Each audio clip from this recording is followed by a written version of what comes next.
Olá, meus queridos, aqui quem fala é Hernandes Santos, sou pastor, sou professor no Instituto Sabedoria e Graça e é disso que venho falar de você agora. Tem muita gente que tem muita vontade de fazer teologia, de concluir um curso em bacharelado em teologia de 2, 3, 4 anos e etc., mas é muito difícil. Ainda mais se tratando que você tem que ir lá no curso, disponibilidade de horário e vem as questões de valores. Eu fiz um levantamento por alto dos valores mensais de um curso livre de teologia. Fica na média aí de 500, 600, 700, 800 reais por mês que você paga durante todo o curso. O que nós fizemos? Disponibilizamos uma maneira de você fazer um curso. Eu dou essas aulas no sistema EAD, o curso está todo ele pronto, são 2 anos de disciplina, ou seja, você faz 1 ano e depois tem que fazer uma rematrícula para o próximo ano, no caso 2 anos de disciplina, com conteúdo de bacharel em teologia. Olha o valor que você paga anual no curso, são 2 anos, R$460. Eu já vi gente terminar o curso em 3 meses, 4 meses, etc. Aí você abre a matrícula para o 2º ano do curso. São 2 anos com conteúdo de bacharel em teologia. É R$460 ano, entendeu? Por ano. Gente, R$460 não equipara a parcela mensal de um curso comum livre em teologia. Um curso comum livre em teologia, a média é de 500 para mais por mês. Então você vai fazer R$460 o curso e eu estou dando a aula para você com conteúdo de bacharel em teologia com o sistema EAD. O que é sistema EAD? A gente tira tudo aquilo que é pormenores e vai direto ao ponto. Não tem aula de 1 hora, tem aula de meia hora, tem aula de 15 minutos, tem aula de 20 minutos. Ou seja, tem todas as aulas da teologia sistemática e o certificado chega na sua casa se formando no Instituto Sabedoria e Graca. O que você pode fazer agora? Você vai entrar no site sabedoriaigraca.com, sabedoriaigraca.com, e você vai se inscrever no curso, passa o seu cartão. Tem bandeira de cartão que faz até em 12 vezes, tem bandeira de cartão que faz em 10, depende muito da sua bandeira. E aí você vai participar e fazer o curso conosco, sabedoriaigraca.com, curso de teologia, curso livre de teologia com conteúdo de bacharelado em teologia.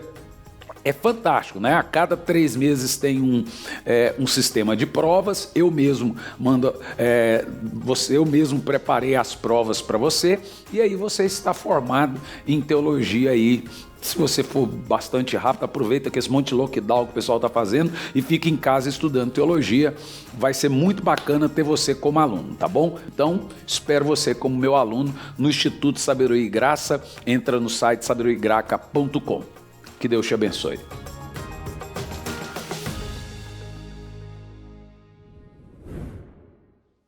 Preste muita atenção no que você vai ouvir aqui nessa noite. O que é libertação, meus irmãos? Nós não podemos desprezar o conteúdo da libertação.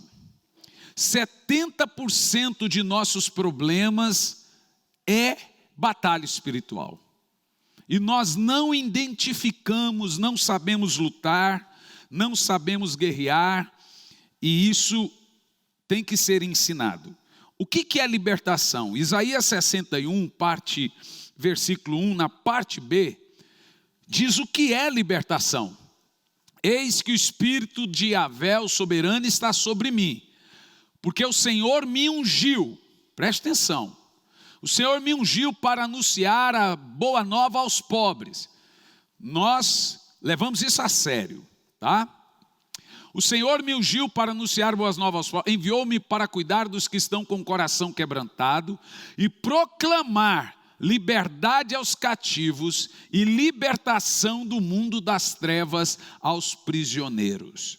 Esse texto, Jesus abriu esse texto quando ele foi pregar e ele fechou o texto de Isaías e diz: hoje se cumpre esse texto. Ele estava falando dele. Esse é um texto falando do ministério de Jesus. E nós somos discípulos de Cristo. Nós, como igreja, devemos entender que nós temos também esse chamado. Cuidar dos pobres, pessoas de corações quebrantados, libertação das pessoas que estão cativas e libertá-las do mundo das trevas. Esse mundo que é cão, esse mundo governado por Satanás.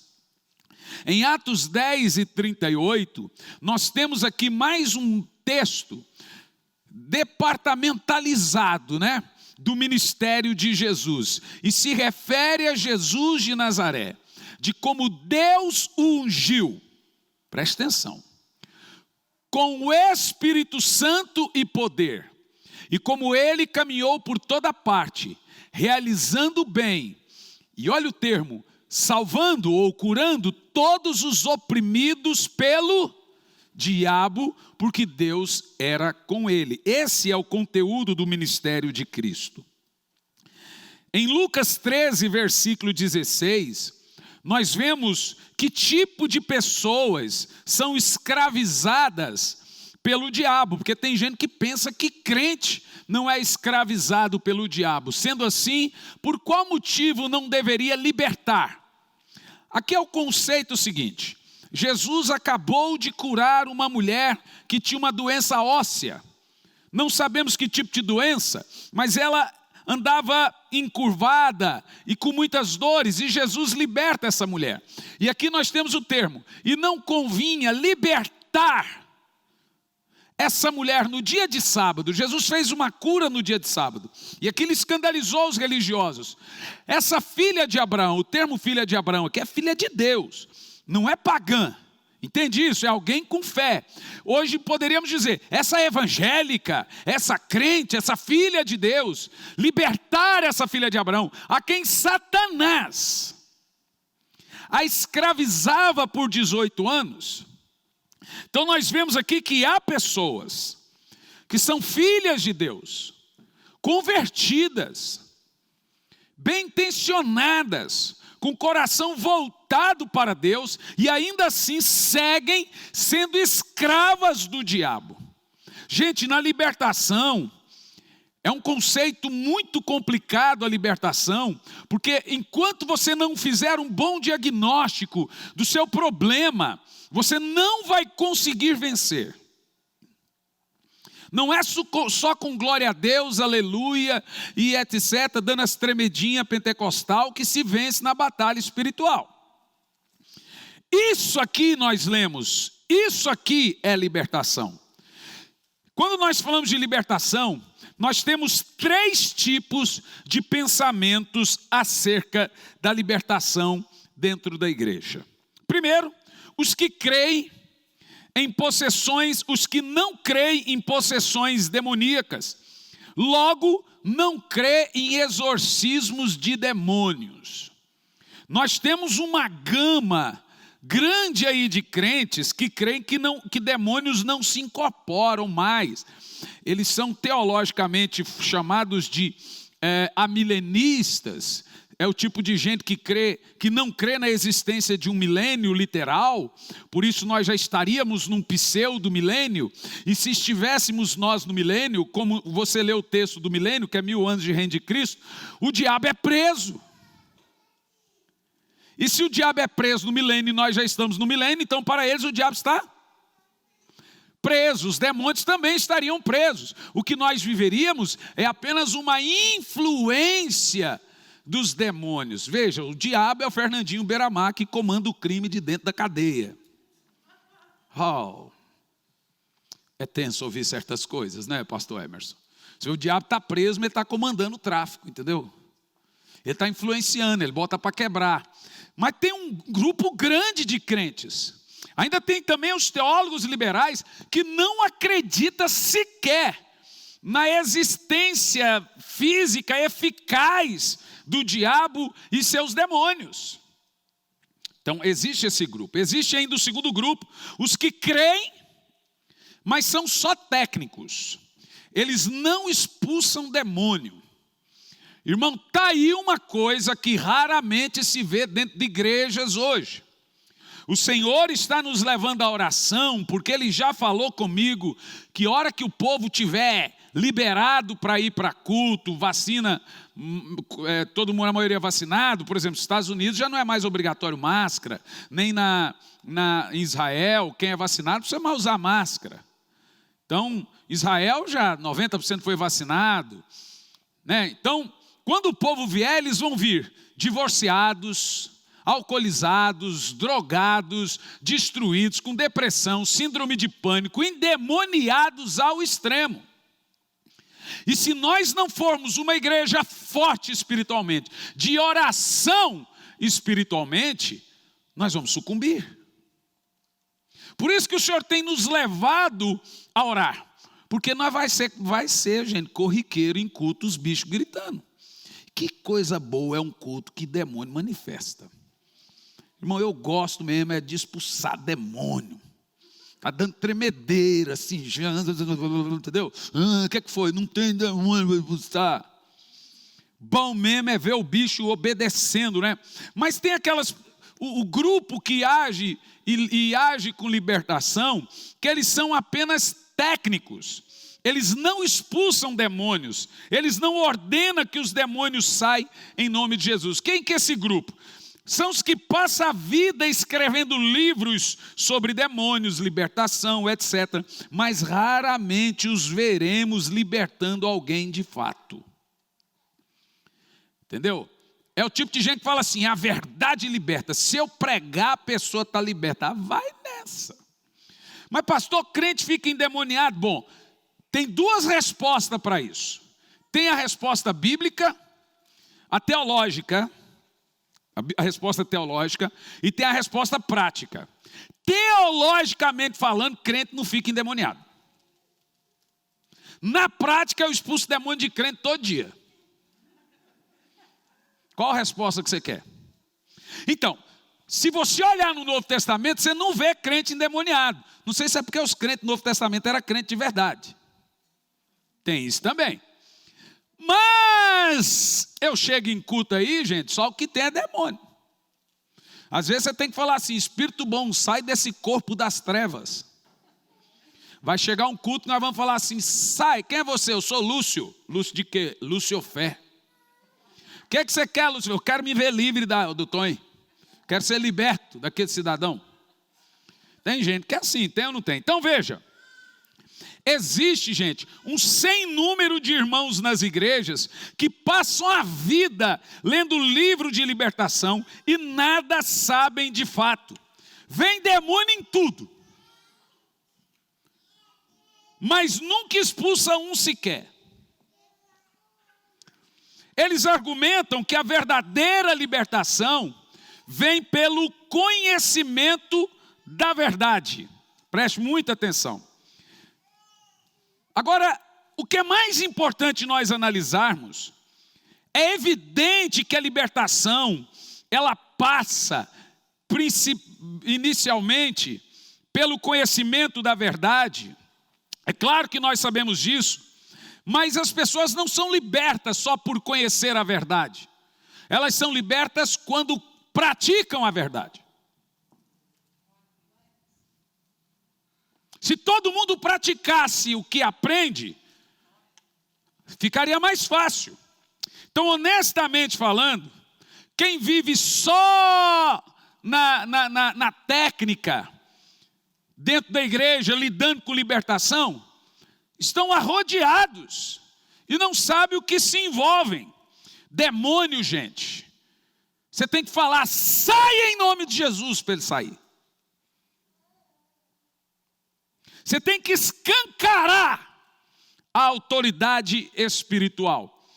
Enquanto apenas você fica lendo livros, dando aula sobre batalha espiritual e não usa na prática, as pessoas vão ficando escravas do diabo.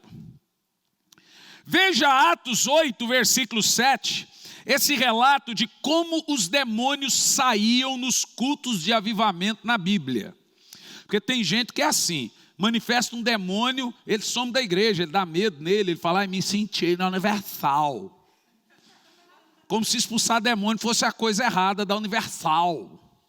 Ai, me senti tal igreja. Olha, volta um pouco o verso 6. Filipe foi para Samaria e lá o poder de Deus desceu. Foi o segundo maior avivamento do Novo Testamento. E o que acontece em avivamento? Assim que o povo ouviu a Filipe e viu os sinais e maravilhas que ele realizava. Quais eram os sinais e maravilhas que ele realizava? Já vamos ver. Deu unânime atenção ao que ele pregava. Olha que coisa interessante. Um milagre prega mais do que 1000 sermões.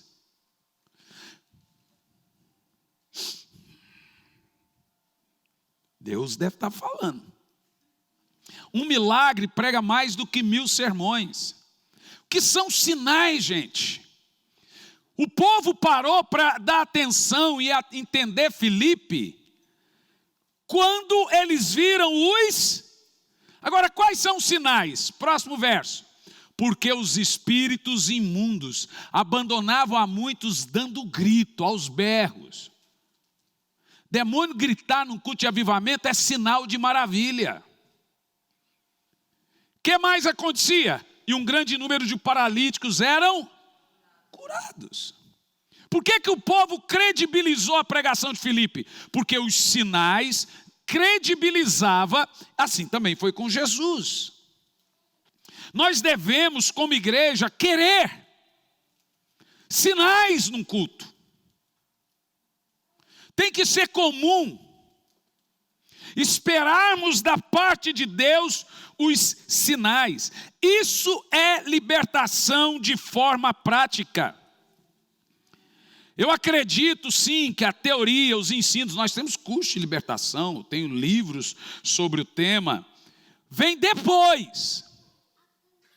E complementa, as pessoas devem ser complementadas com o ensino da libertação. Deve ser feito triagem, uma boa pesquisa para saber o que está acontecendo em tal área na vida da pessoa. É claro que tem que ser feito, mas demônio só respeita uma coisa: a autoridade do nome e do sangue de Jesus que está em alguém.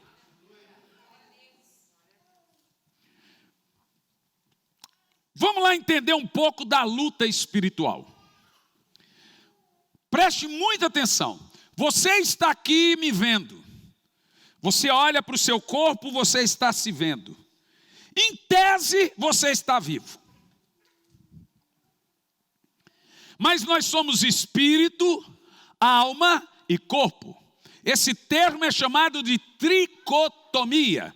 Somos tripartidos. Nós somos 3 em 1. E esses 3 em 1, porque o fato é 3 em 1 mesmo. A alma é diferente do corpo, o corpo do espírito. A Bíblia diz: o vosso Deus de paz os santifica em tudo. O vosso espírito, alma e corpo, eles são distintos, de tal forma que a alma, ela é o corpo, ele é inimigo do espírito. E eles lutam, o espírito, seu espírito e o seu corpo lutam, e o troféu da batalha é a alma, a consciência. Cada um desses tocam alguma área no reino espiritual. Da mesma forma que nós somos tripartidos, espírito, alma e corpo, nós temos 7 dimensões e 3 céus. O primeiro céu dos homens, chamado céu Urânio. O segundo céu, regiões celestiais, as trincheiras da batalha espiritual, chamado de meio. Meso-Urânio, Urânio é céu. O terceiro céu é Epo-Urânio, é a habitação de Deus. A Bíblia Sagrada diz que as guerras, elas acontecem nas regiões celestiais. Bom, não acredito que elas acontecem diante do trono de Deus. E nem acontecem no nosso céu, que a gente não está vendo. Se elas não acontecem no terceiro céu e não acontecem no primeiro céu, é evidente que o segundo céu são as trincheiras da batalha espiritual. É lá que se concentra a nossa guerra. E pelo menos 70% da sua vida é influenciada por essa batalha. O dia que você acorda, a maneira que você dorme, certas ocasiões na sua vida, é influenciado por batalha espiritual, gente. Infelizmente, os crentes faltam maturidade para entenderem que precisam aprender a guerrear. O negócio é o seguinte: você está em guerra. Se você não sabe disso, é porque você está perdendo ela. Não existe a escolha, não quero estar em guerra. Essa escolha não existe. Todo mundo aqui está e sempre estará em níveis de batalha espiritual. E se você não sabe disso, é porque você está perdendo a batalha. Luta espiritual. Aos que negam que exista uma luta espiritual entre o bem e o mal. Aos que negam que a batalha espiritual exista. Isso, tem ali o berçário para esquentar o leitinho, gente. Obrigado, Silvia. Que aí a mamãe pode assistir de lá, né? Criança é assim mesmo, né? Aos que negam que exista uma batalha espiritual entre bem e o mal. Uma coisa sobre batalha espiritual. A guerra espiritual não é entre Deus e o diabo. Preste atenção. Deus não está em guerra com Satanás. Porque Satanás não é um Deus caído. Ele é um anjo caído. Satanás é inimigo do povo de Deus e não de Deus. Deus não tem adversário, porque Deus não tem outro Deus como Ele. Ele é Deus sozinho. O Deus que você serve é Deus até do diabo.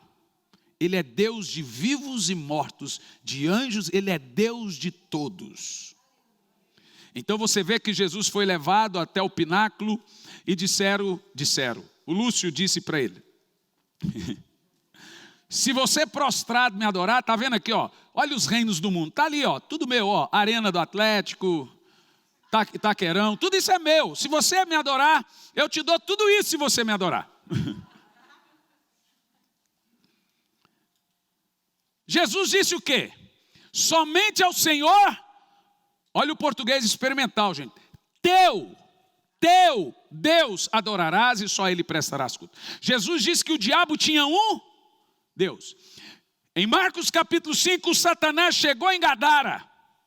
E diz a Bíblia que os demônios correram, prostrou e o adorou. Você consegue entender isso? Em Jó no capítulo 1, diz que foi um tempo que os filhos de Deus, isto é, os anjos, vieram adorar o Senhor. Veio também Satanás prestar-lhe culto.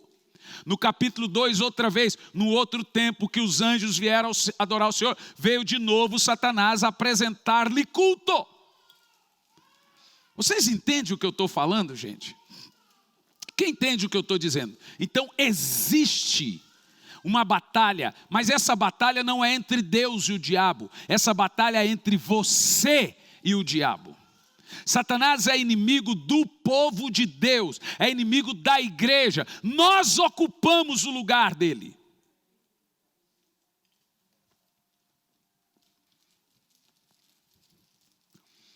Efésios 6,12 deixa claro que existe uma batalha espiritual. E o texto diz: nossa luta não é contra seres humanos. Ela é contra, aí diz, principados, potestades, dominadores do reino das trevas, contra as forças espirituais da maldade. Aonde? Nas regiões celestiais.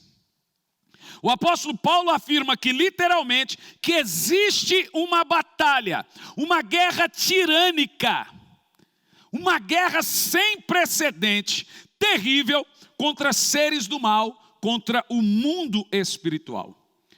Vamos analisar alguns detalhes aqui hoje de como funciona essa batalha espiritual, parafraseando os textos que nós lemos. Porque para mim está muito claro em uma luta sem tréguas contra o diabo e suas hostes, uma luta terrível contra Satanás e suas hostes. E nessa luta espiritual nós temos que evitar dois extremos terríveis. Primeiro extremo, subestimar o nosso inimigo. Você tem um inimigo que ele quer sua morte. Mais do que a morte, ele quer sangrar você antes de você morrer. Ele quer sua dor. Ele quer ver sua lágrima, ele quer ver seu sofrimento. Se você só morrer, não, ele quer que você sofra. Esse é o nosso inimigo e seus execlas. Primeiro, nós não podemos subestimar o inimigo. No primeiro perigo, gente, nós temos que entender que não dá para você guerrear sem saber contra quem você está lutando. Subestimar o inimigo é se tornar fragilizado, correr o risco de ser atingido por ele. Satanás não é um mito, não é uma história. Ele existe, está vivo e ativo no globo terrestre. 2 de Paulo aos Coríntios 2, versículo 1, versículo 11, parte B. Olha o que o diabo fala. O que Paulo fala. Diz assim: a fim de que Satanás não tivesse qualquer vantagem sobre nós. Esse texto é interessante. E por que Paulo diz? Pois não ignoramos as suas artimanhas. Sabe o que acontece? Paulo está dizendo que Satanás tem conseguido vantagem. Gente, o diabo não tem armas. A arma que ele tem somos nós que damos. Satanás não pode te obrigar a matar. Ele tem que lhe convencer a fazer. O que é o diabo? Vou lhe contar um exemplo. O pregador inglês estava caçando. E ao longe ele viu um garotinho na moita espreitando. Ele chegou por trás do garoto e falou: o que você está fazendo aí? O garoto falou assim: eu pus ali uma... negócio de pegar passarinho, como é que chama? Arapuca. O que você vai fazer com essa arapuca? Ele olhou para o pregador e falou: vou pegar tubarão. Vou pegar pássaro. Falou assim: pus ali dentro um alpiste. Tudo que eu preciso agora é ter calma. O pássaro vai vir sozinho e vai cair lá. E eu só preciso fechar a arapuca e levar. Quando ele terminou, veio um pássaro. Ele pegou o pássaro, o pregador falou assim: você pegou o pássaro? Claro. E o que você vai fazer com o pássaro? Vou brincar com ele. Vou zombar dele. Vou fazer tudo que eu quiser. E depois vou matar e comer.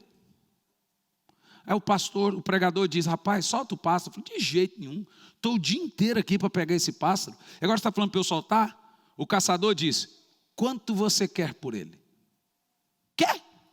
Eu pago. Fala quanto você quer pelo pássaro. Olha, moço, esse pássaro não vale nada. É um pássaro vira-lata.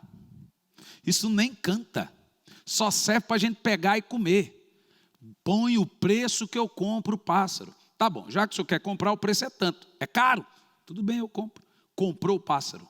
Pegou e pela gaiola. É tanto, comprou. Pegou a gaiola, quebrou a gaiola, soltou o pássaro. O menino falou: o senhor ficou louco? Não, eu comprei. Eu não comprei ele para prendê-lo, eu comprei para soltá-lo.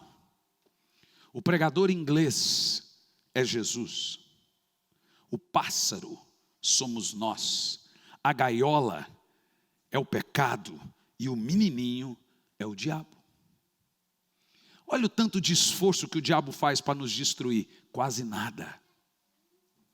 Nós fornecemos, somos nós que cobiçamos, somos nós que vamos atrás do alpiste. Satanás apenas pôs a mulher pelada para tomar banho na porta do alpendre do rei. Mas o rei, que era um jaguara, que não podia ver nenhuma perna de mesa.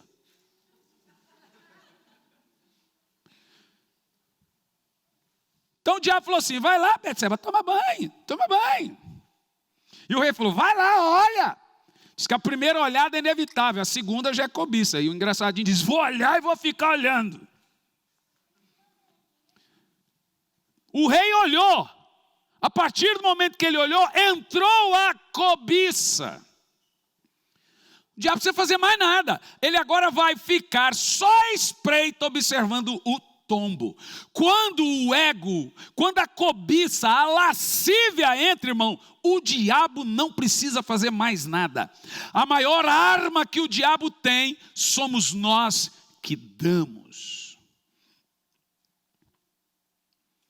Na batalha espiritual, Satanás vence, porque o inimigo dele, que sou eu, dou todas as armas. Olha o que Paulo fala. Satanás não pode ter vantagem. E o que Paulo está querendo dizer? Não podemos ignorar as suas artimanhas.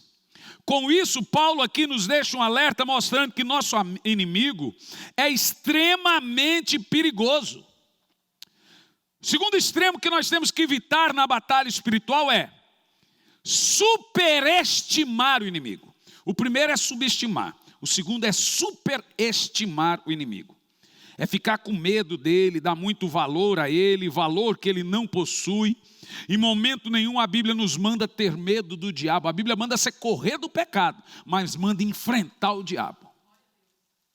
Do pecado você corre, fuja do pecado, mas você vê?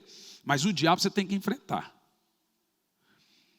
Tem igreja aí, se a pombagira morrer, fecha a porta. Tem igreja aí que vive às custas do Satanás. Vive às custas de meter medo no povo, eles super gloriam as obras, porque o diabo mais fala do diabo do que de Deus. É evidente que nós temos que preparar a igreja para ter discernimento, entender a batalha espiritual, mas é evidente também que o povo não pode ficar agora ver demônio em tudo. Hernandes Dias Lopes afirma que o problema não é a presença do diabo, mas é a ausência de Deus. Quem tem Jesus tem tudo, quem não tem nada.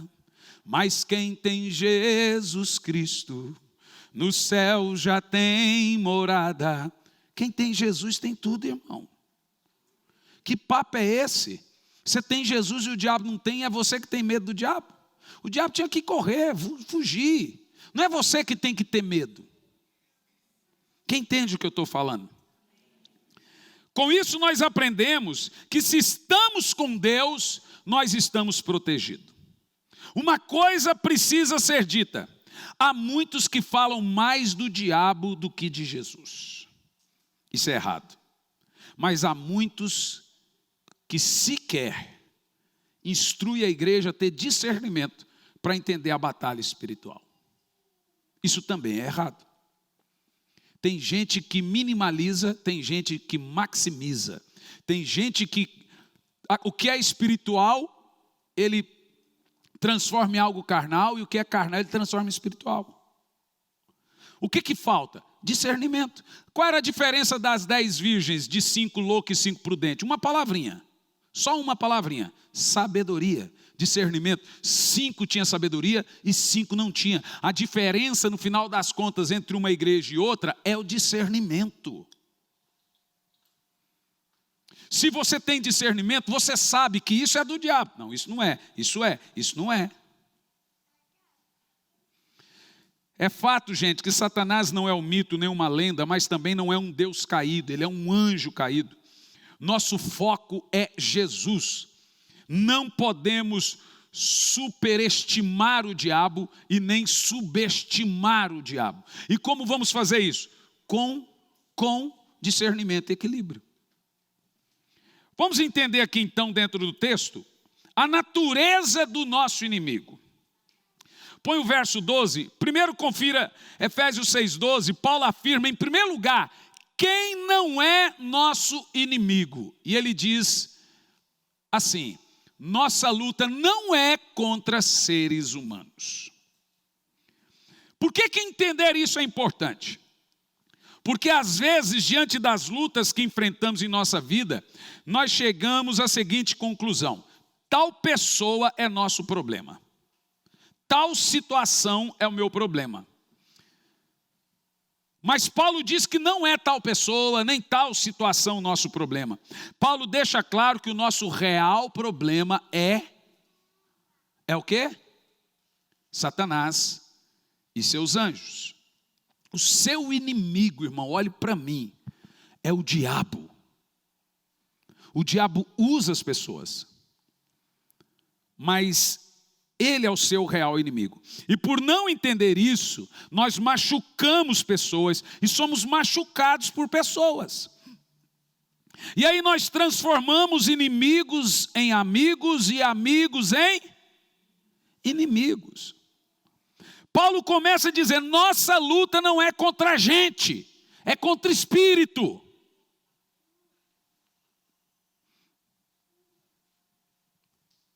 Eu sei que tem hora que dá vontade de esganar uns. Você fala: não é possível, esse cara aí é o demônio encarnado, é a encarnação do mal. Mas nós devemos saber do que está por detrás.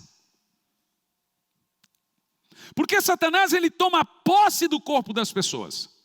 Aí esse é o mais fácil. Mas ele também toma posse da consciência. A pessoa não está possessa, ela está influenciada. Não adianta você pôr a mão, ela não vai manifestar, mas ela está sendo debaixo de uma influência demoníaca.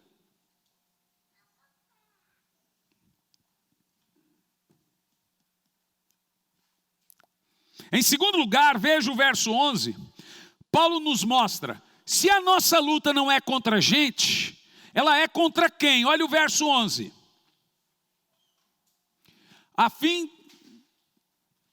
Efésios 6:11, ainda no texto base.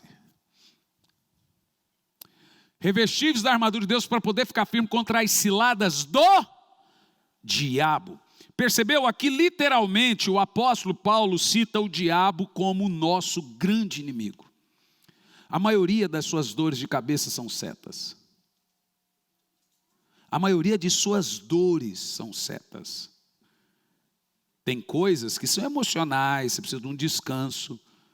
Mas a maioria dos nossos problemas, uma oração aí boa, daquela bem boa mesmo, de uma meia hora, resolve.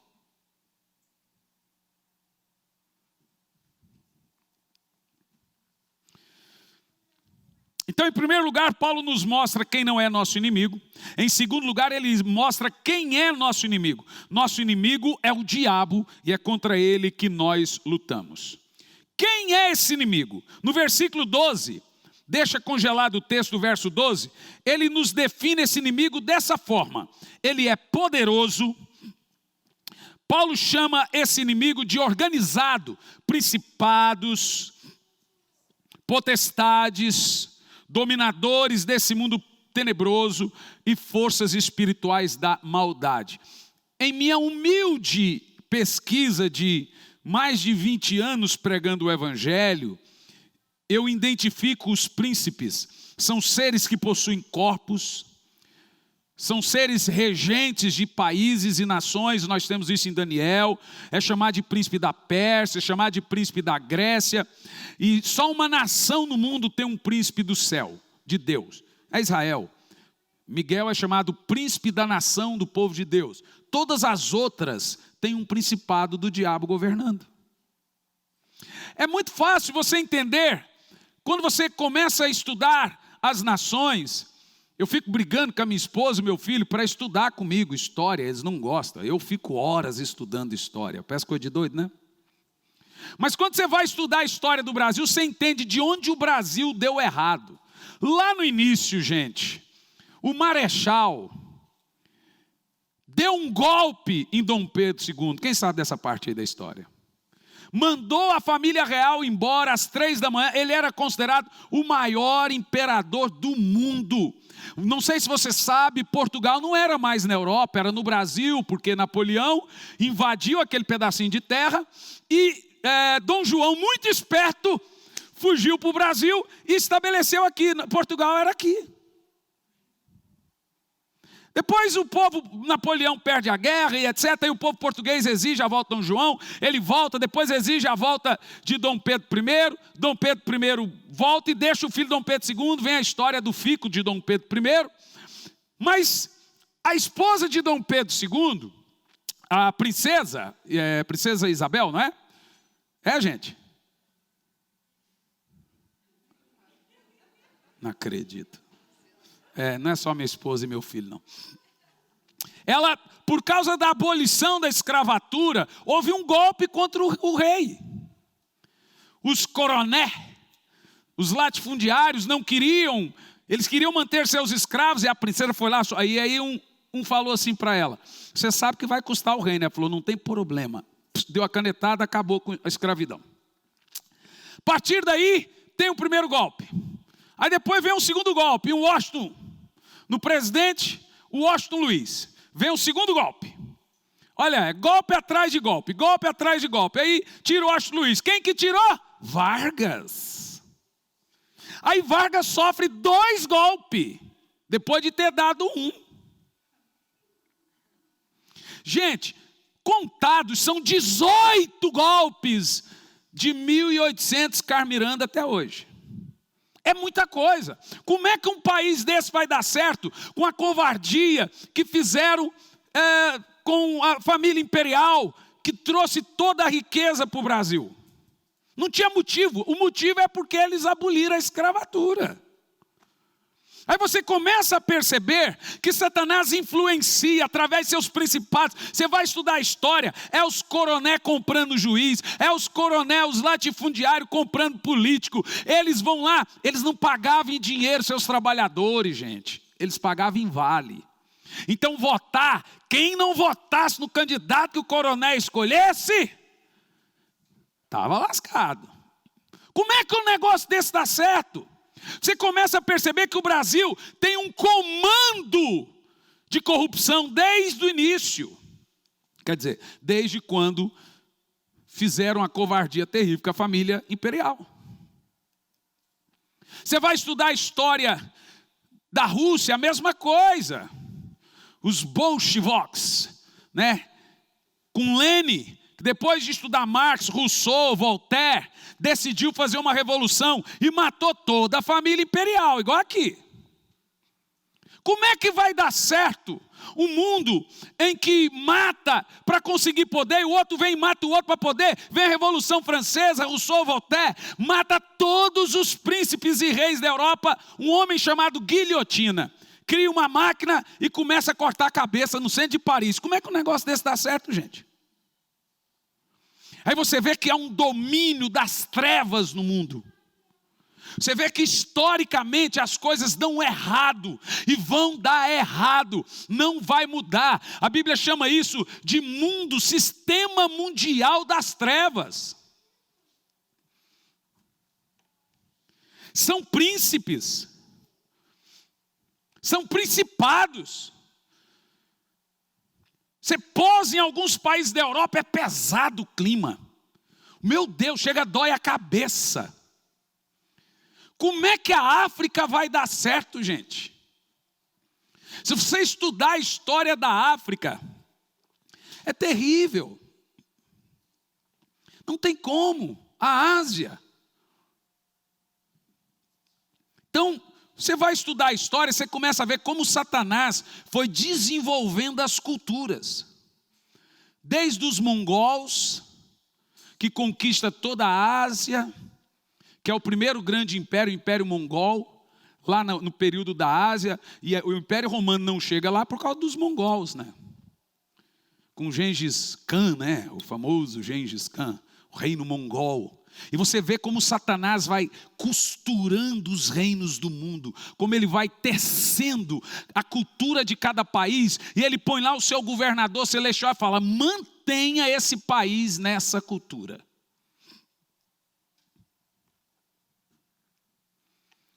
Aí você olha para o Brasil. Qual país do mundo que o cara fingiu que aplicava uma injeção em você? Não é possível, gente. O brasileiro é inteligente igual o japonês. Só que para fazer coisa errada. Gente do céu. O cara pôs respirador numa parede, fechou com drywall, aquele monte de respirador. E as pessoas morrendo. Para que isso, gente? A troco de quê? Me explica. Qual país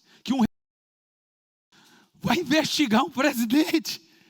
Cara, a gente está louco. Qual país que eles inventam uma CPI no meio de um morticídio desse? Por que não junta todo mundo para comprar vacina, para fazer vacina? Mas não, o negócio aqui é tumultuar. É o quanto pior, melhor. Sabe por quê? Porque está no ar, gente. Está no ar. O jeitinho brasileiro é um termo romântico de chamar a corrupção. Jeitinho brasileiro é romantizar a falcatrua, é romantizar a vagabundagem. Quando você faz jeitinho brasileiro, você está deixando o príncipe que governa essa nação dominar você. Nós trocamos a nossa casa, conseguimos o financiamento, já assinamos o contrato, aí, vamos lá. O cara chegou e falou assim: o senhor quer que põe quanto a sua casa no contrato? Eu falei, como assim? O valor da casa é X. Sim, mas se o senhor pôr esse valor, o imposto vai ser alto. Eu falei assim, moço, se o senhor quiser pegar minha casa e pôr o valor que o senhor quiser nela, se o senhor pagar o imposto, o senhor põe. Mas eu tenho um negócio comigo, eu não ponho o valor da casa. O seu imposto vai ser alto. Eu falei, não tem problema. Eu não conseguiria entrar dentro dessa casa aqui se tivesse isso aqui de legalidade. Nossa, pastor, mas até isso, irmão. Até isso, irmão. Jeitinho brasileiro é romantizar a falcatrua. O príncipe desse mundo que trouxe para o Brasil a ideia do empurrar com a barriga. A ideia do não sei o quê. Meu irmão. E é assim que funciona. Potestades são espécies de governadores. Temos também os dominadores desse mundo tenebroso. E aí, por final, temos forças espirituais da maldade. São as que entram dentro do corpo das pessoas. É os vulgos, vergumes. São os seres descarnados. Não é desencarnado. Descarnado é que não possui forma nem corpo. É nuvens, o termo é nuvens. Eles entram dentro das pessoas e agora eles assumem o governo mental das pessoas.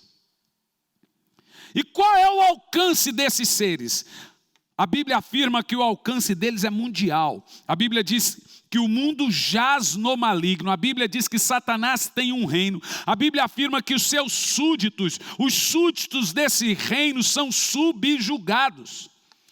A ponto de Paulo dizer em Atos 26 e 18, olha a gravidade do que você está ouvindo. Eu quero que você entenda agora o que é salvação e o que é conversão. Para lhes abrir os olhos, isso é salvação, e lhes converter das trevas para a luz, do poder de Satanás para Deus, a fim de que recebam perdão dos pecados e herança, os que são santificados pela fé em mim. Sabe o que Paulo está dizendo? O seguinte, conversão é você tirar o cara de um reino e trazer ele para outro reino. É tirar ele do poder do diabo e trazer ele para o poder de Deus, da influência maligna para a influência do Espírito Santo. Toda pessoa que se batiza nas águas, ela saiu daquele reino e entrou no outro reino, que é o reino do Filho de Deus. Toda conversão é uma batalha espiritual vencida. Não, você não entendeu. Eu vou dizer de novo, talvez você está meio assim. Então, se você quiser, eu peço ali, traz um travesseiro aqui para. Deixa eu te falar um negócio. Toda alma ganha é uma batalha espiritual vencida. Toda pessoa batizada é uma batalha espiritual vencida. Toda pessoa curada é uma batalha espiritual vencida. Todo casamento restaurado é uma batalha espiritual vencida. Todo casamento desfeito é uma batalha espiritual perdida. É isso que Paulo está dizendo. Em Colossenses 1 e 13, Paulo diz que é arrancá-lo. A suprema pessoa, ele nos resgatou, nos tirou do domínio das trevas e nos transportou para o reino do seu Filho amado. Você está no reino de Cristo hoje, mas antes você era escravo, você era posse de Satanás. Com isso nós aprendemos que toda pessoa que se converte está saindo das garras de Satanás e vindo para o império da luz. Então, gente, esse inimigo é poderoso, porque a Bíblia também diz que ele cega o entendimento das pessoas para que não creiam no Evangelho. A Bíblia afirma que a mente dos desobedientes e a do diabo é a mesma, ele atua na mente dos filhos da desobediência. Por isso que nós vemos tanta violência, tanta confusão, tanto morticídio, tanta corrupção, tanta coisa absurda. Gente, eu fico imaginando o Jorge Tadeu, olhando aquele filho dele no... Gente, o Jorge Tadeu, só os antigos vão lembrar agora do Jorge Tadeu. Quem lembra do Jorge Tadeu aí? O que era o Jorge Tadeu? Não é? Ele era o Jorge Tadeu, galã. Está vendo o filho dele pelado e beijando a boca de outro. Gente, vocês não estão entendendo? Até esses dias a justiça determinou que diminuísse os programas evangélicos na televisão. Vocês viram a matéria ou não? Porque é exagerado. Mas olha o que, veja, vocês não estão entendendo que é uma obra arquitetada. O que faz mal é pastor pregando. O que faz bem é o que vocês viram. E eu não assisto aquela droga, não precisa assistir. Está em todos os jornais digitais aquilo.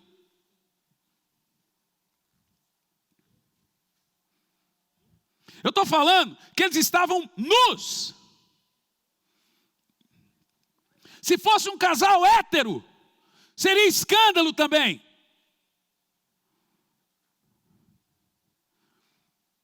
Esse é o reino das trevas. É isso que a igreja ainda não percebeu, que nós estamos numa guerra. Uma guerra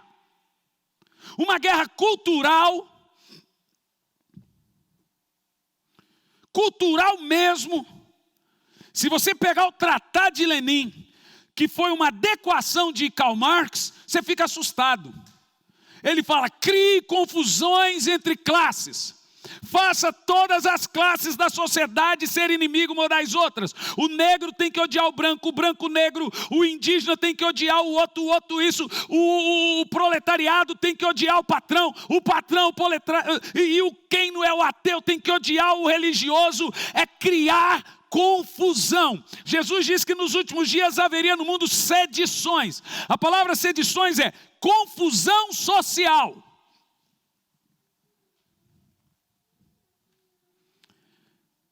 Quem sai ganhando com a sedição? Com a confusão? Satanás, ele quer que esse mundo pegue fogo. Ele quer que o inferno seja aqui. E a igreja dormindo. Tá de boa. Ó, pastor, como é que você está? Estou na luta. E aí, irmão? Estou na luta. Não vai sair dessa luta não, rapaz? Ou você aprende a lutar, meu irmão, ou o ciclo de derrota na sua família nunca vai acabar. Alguém tem que quebrar a corrente de derrota, que quebre você.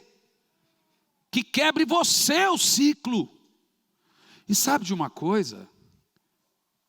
A batalha espiritual não é uma batalha difícil. É uma batalha ignorada. Porque nós lutamos contra um inimigo já vencido. E uma batalha já vencida. Então ela não é uma batalha difícil. Ela é uma batalha ignorada. Nós temos o nome de Jesus a nosso favor. Nós temos o sangue de Jesus a nosso favor. Nós temos as armas espirituais a nosso favor. E o irmão ainda está lá andando igual um... pois é.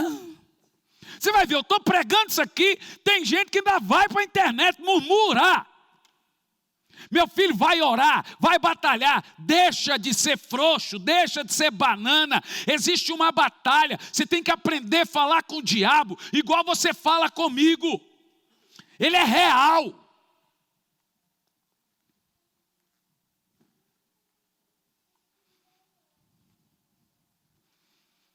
Tem coisa que não é batalha espiritual, mas tem coisa que é.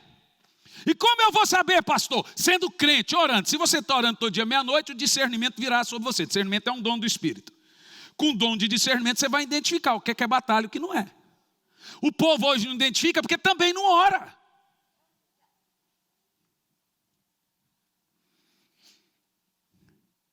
Nossos inimigos são malignos.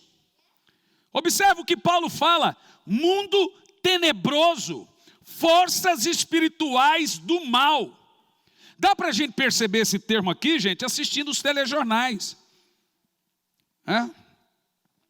Em terceiro, no verso 11, Paulo usa o termo astutos. Vamos ler o verso 11? De Efésios 6. Revestivos de toda a armadura de Deus para poder ficar firme contra as ciladas do diabo. Agora preste atenção que você vai ouvir. A palavra cilada do grego aqui é metodeia, de onde veio a palavra métodos. O que significa? Significa que o diabo tem um arsenal de métodos contra nós. Meu amigo, é muito poder de Deus a gente estar aqui ainda. É cuidado do Senhor. Ele tem diferentes maneiras, inúmeras, incontáveis maneiras de agir contra você. Ele tem diferentes maneiras de abordar.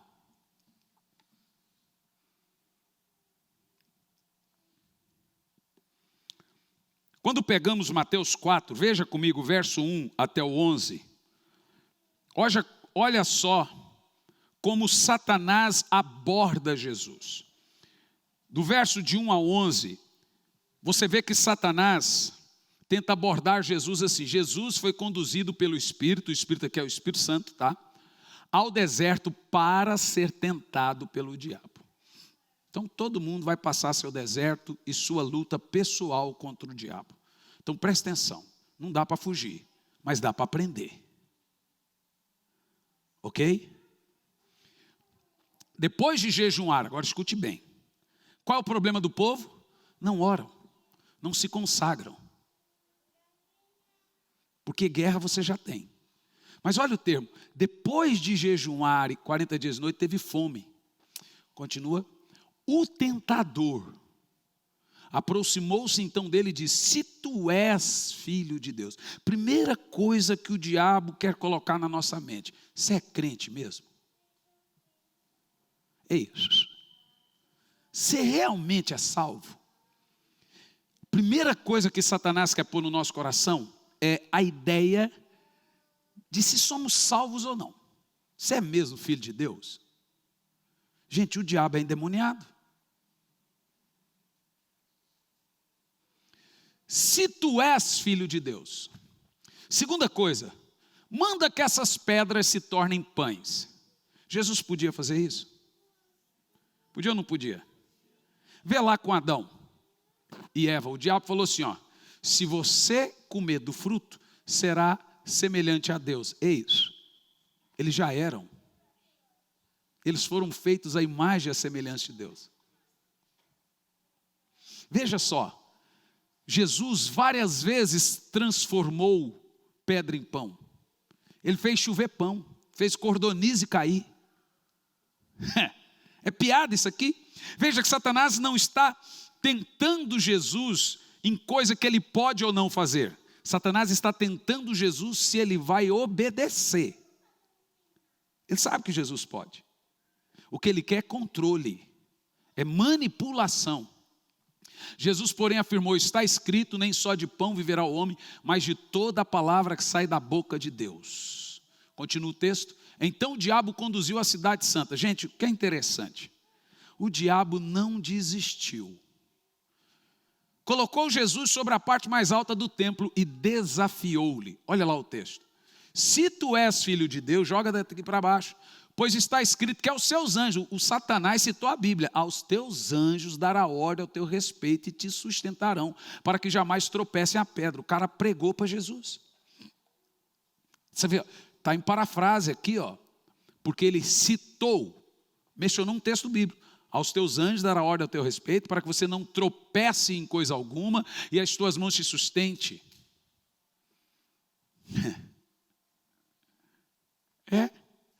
E aí Jesus responde, está escrito. Jesus poderia se jogar dali e ele não morreria. O grande ordenador dos anjos é Jesus. A guerra que nós temos aqui, gente, não existe uma guerra tirânica entre Deus e o diabo. Existe uma guerra intelectual entre Deus e o diabo. O que você está vendo aqui, o que você vê lá no Jardim do Éden? Uma guerra pela verdade, pela consciência, por quem vai falar a verdade, por quem vai ceder ao argumento. É uma guerra intelectual, é uma guerra de ideias. Ora, se não é o mundo que vivemos hoje. Vocês percebem isso ou não? Quem está entendendo? E continua. Tornou o diabo a levá-lo, o bicho é insistente. Para um monte muito alto, mostrou-lhe os reinos do mundo e todo o seu resplendor. E agora Satanás, ele quer facilitar a vida de Jesus. Não precisa sofrer na cruz, não precisa ser traído, não precisa ser cuspido. Se você vai morrer pelo mundo, eu te dou o mundo. Ó, atalho. Aqui que se vence a batalha. Satanás, precisa entender que ele conhece o seu ponto fraco, ele conhece o seu ponto mais vulnerável, ele conhece quando você se acha forte. Não existe uma hora mais perigosa para nós quando achamos que temos algum ponto forte. E por quê? Porque naquilo que achamos que somos fortes, gente, nós não vigiamos. Talvez depois de Deus, ninguém lhe conhece mais do que o diabo. Percebeu o que eu estou dizendo? Ele viu você nascer, ele pranchetou você. Ó, ele não gosta disso, ó, ele gosta disso, ó, isso aqui, ele se irrita com isso, ele foi anotando tudo. Vamos analisar aqui, ó, dentro dessas sutilezas, as estratégias dele. Lucas 11, verso 21 e 22. Olha que coisa interessante o que nós vamos ler aqui, ó. Lucas 11, verso 21 e 22. Que aqui temos Jesus falando de um valente. Ele diz assim, ó, quando um homem forte, bem armado, guarda a sua casa, seus bens estão seguros. Que é contexto de batalha espiritual. E ele continua, mas quando alguém mais forte o ataca e o vence, tira-lhe a armadura em que confiava, divide os bens que lhe restaram. Continua, toda pessoa que não está comigo é contra mim, quem não ajunta espalha. Por que Jesus está dizendo isso? Presta atenção. Jesus está dizendo o seguinte, quando um valente bem armado guarda a sua própria casa, ficam em segurança todos os seus bens. Jesus está falando do diabo. Sobrevindo outro mais valente, vence-o, tira a armadura em que confiava e toma-lhe os bens. Quem é esse valente? O primeiro valente, gente? Responda. Satanás. O que ele tem? Uma casa. Como está esse valente, segundo a afirmativa de Jesus? Bem armado. O que ele guarda dentro dessa casa para ele estar bem armado? Seus bens. Quem são esses bens? Nós lemos o texto anterior de Paulo. São todos os homens, por causa de Adão. Todas as pessoas que não nasceram de novo.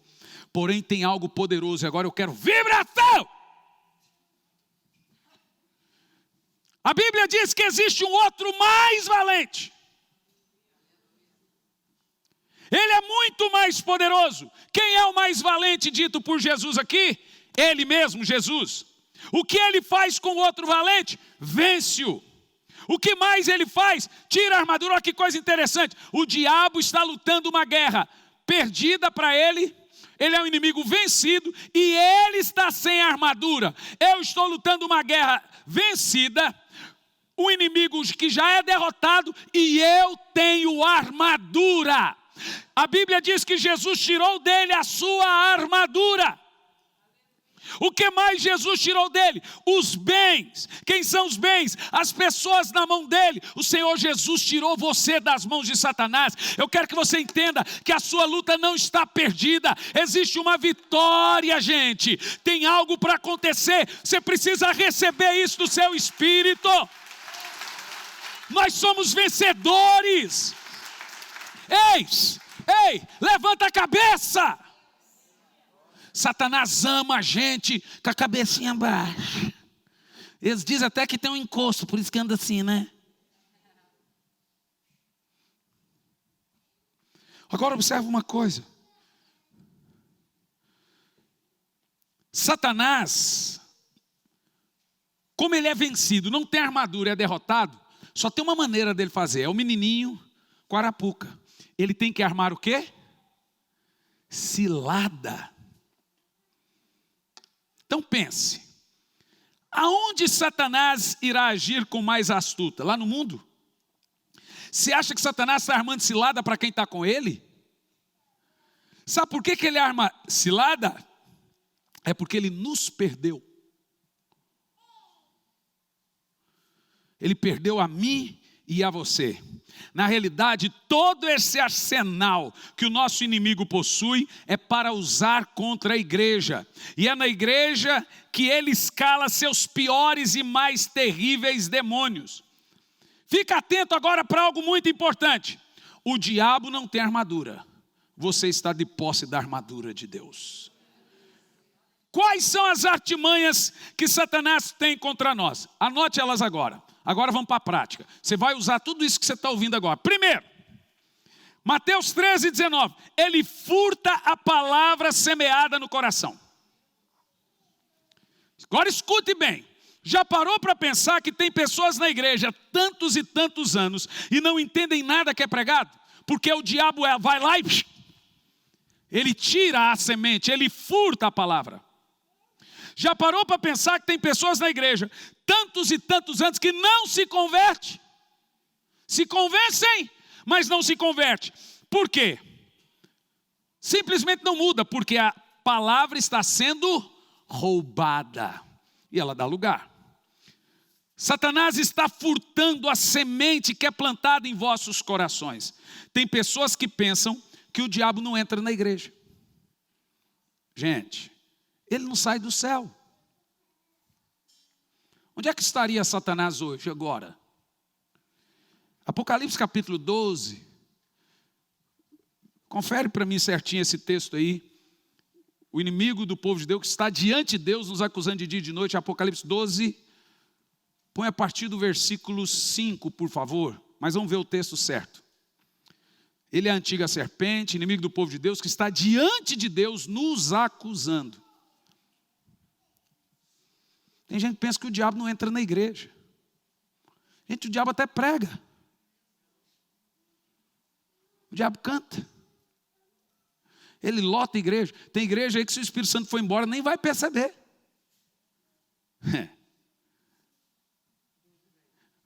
Capítulo 12, versículo 10. Olha esse texto. Onde é que estaria o diabo agora? Olha lá. Gente, presta atenção. Então ouviu uma grande voz que vinha dos céus, falando: eis que agora chegou a salvação. Isso é lá no Apocalipse. O poder e o reino de nosso Deus e a autoridade de seu Cristo, porque foi expulso o acusador de nossos irmãos.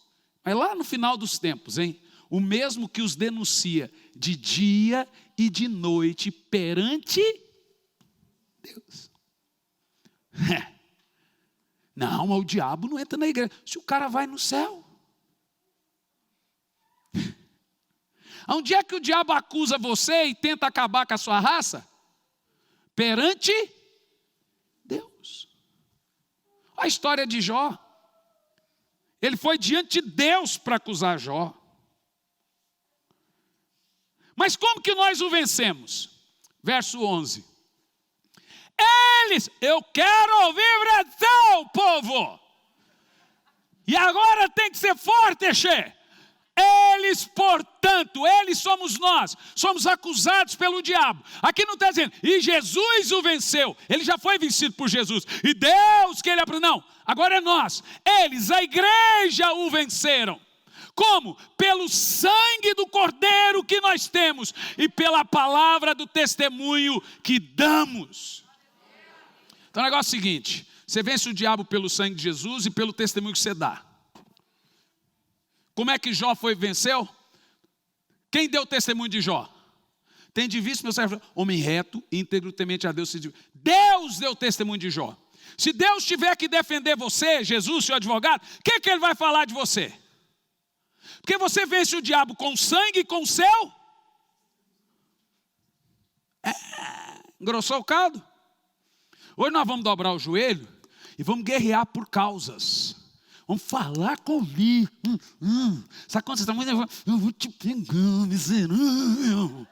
É assim, mas assim, encerrar os dentes. Então, o diabo ele distrai. Como que ele rouba a semente da palavra? Distraindo. Você escuta e parece que não entende. É porque ele vem, quando você fica distraído no culto, é o diabo roubando a semente que iria mudar a sua vida. Segundo, ele coloca dúvidas. No exato momento que você está escutando a palavra de Deus, ele coloca dúvidas. Lembra? Foi assim mesmo, Eva, que Deus disse? Olha o que ele falou para Jesus: você é mesmo filho de Deus? No exato momento que a palavra é pregada, ele fica pondo dúvidas. O que você faz com as dúvidas? Você tem que repreender na hora e não hospedar no coração. Pintou a dúvida, eu repreendo em nome de Jesus. Terceiro, ele gera insatisfação. Cuidado. A insatisfação é a semente que precede a queda. Foi assim que aconteceu com o próprio Lúcifer e com Eva. Alguma coisa os fez insatisfeitos. Um coração insatisfeito vai chocar o ovinho da serpente. Se você está insatisfeito com alguma coisa, você tem que lidar com isso. Quem fica insatisfeito com o casamento vai gerando amargura até desistir. Quem fica insatisfeito com a igreja, ele está chateado com o pastor, mas o pastor nem sabe que ele está chateado. Você tem que vir falar: pastor, eu queria falar com o senhor. A vida é cheia de maus entendidos, gente. A gente fala uma coisa, o outro entende outra. Então, você não pode deixar a insatisfação e a amargura aí. Você tem que lidar com isso. Não pode. Porque foi assim com Lúcifer. E a insatisfação gera amargura. E esse é o ovo da serpente. 4. Olha isso aqui. Ele traz dardos, olhe bem, dardos na mente. Lembra de Pedro? Pedro tinha acabado de ter uma revelação que Jesus era o Cristo. Amém? E depois vem a sua mente, para ele impedir Jesus de cumprir o propósito de ir para a cruz. Vem na mente, Pedro.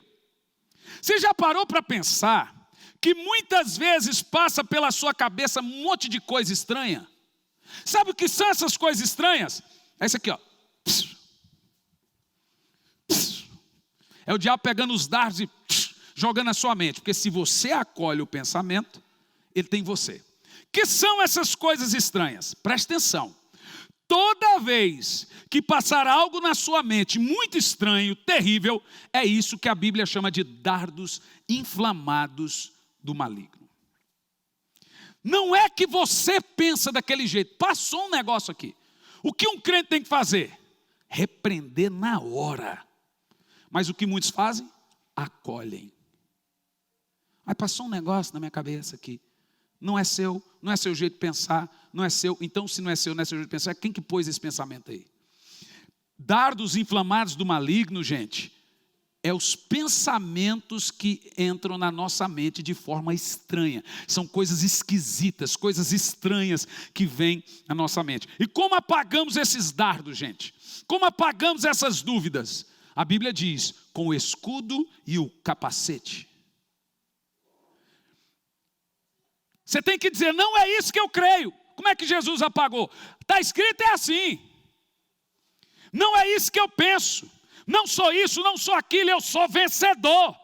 Você está de posse do capacete e de posse do escudo. O diabo está jogando o dardo. Tá! Você tem o quê?